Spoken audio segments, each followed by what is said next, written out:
Күшік пен мұшық.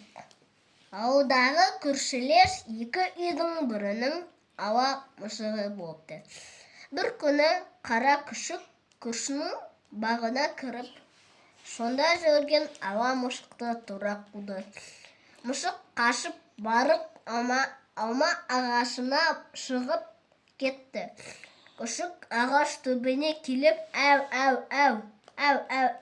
деп мұшыққа қарап шабуыланып тұрып алды. Мұшық та оған құйрығын қыбырлатып, белін күжірейтіп, пырылдап айбат шекті. Сол сәтте жұдырықтай бір қызыл алма сабағынан үзіліп, күшіктің басына келіп топ ете түсті. Күшік қаңқ ете қалды да, мұшық ұрды екен деп қаша жөнелді. Ол енді өз ауласына барып, тағы да мұшық жаққа қарап сәуілдеп